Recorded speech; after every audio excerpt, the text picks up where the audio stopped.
Et c'est ce que j'appelle un délit d'initié. Pourquoi? C'est-à-dire qu'on sait que dans les prochains mois, on aura à acheter des équipements donnés, on veut opérer des choix techniques donnés, on crée les sociétés, on les fait rencontrer les fournisseurs que l'on désire, ils vont chercher des agréments ou des représentations auprès de ces sociétés-là pour revenir dire demain, il n'y a que ceux-là chez qui on peut acheter.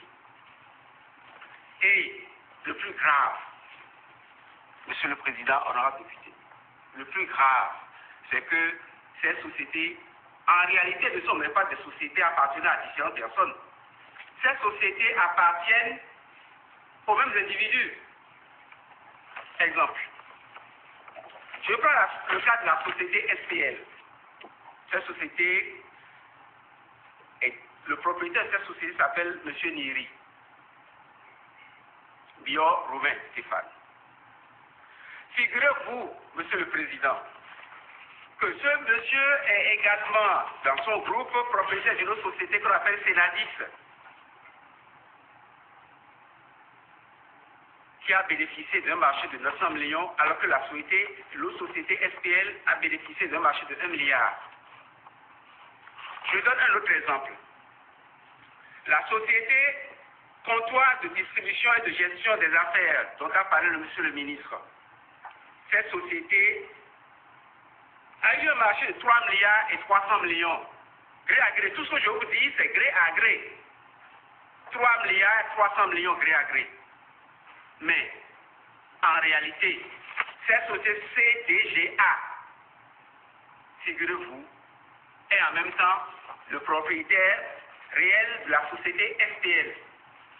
Lorsque j'ai fait les enquêtes au Canada et que j'ai eu les documents officiels, ce lot de documents, c'est rien que les courriers échangés entre les futurs vendeurs à l'État béninois et la société Girotrac dont le PDG était arrivé dans ce pays. Vous allez voir, les caméras peuvent filmer. Avant que le document ne quitte le Canada, il y a le cachet officiel d'un huissier de justice qui a attesté que les documents inclus sont des documents authentiques. Je tiens à votre disposition à toutes ces utiles. Ensuite, et je vous montre également un courrier, un exemple de courrier que la société Girotrac a adressé à M. Ange-Olivier Bocor le 20 janvier 2009 en tant qu'administrateur délégué de la société de prestation de logistique. Et lorsque je lisais, je me disais que M. Bocor-Olivier était réellement l'administrateur délégué de cette société SPL.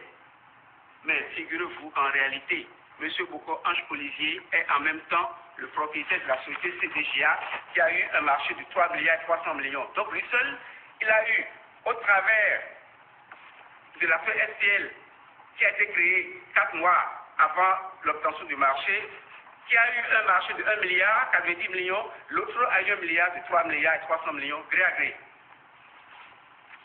Figurez-vous qu'en lisant des choses comme ça, on ne peut qu'être abattu. On ne peut qu'être abattu.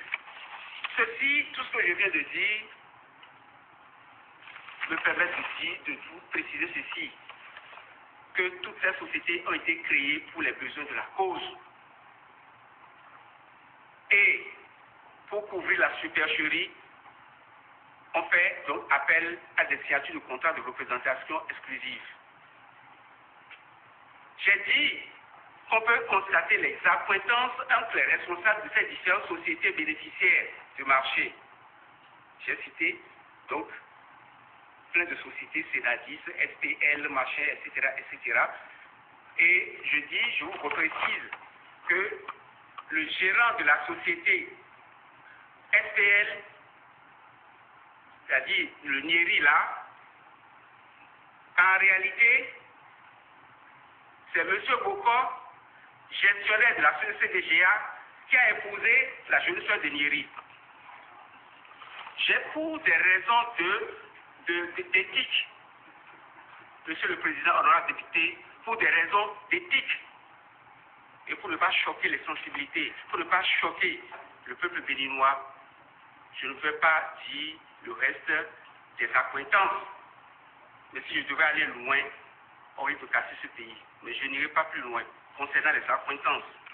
Mais à demi-mot, les hommes intelligents peuvent me comprendre en regardant le fond de mon regard.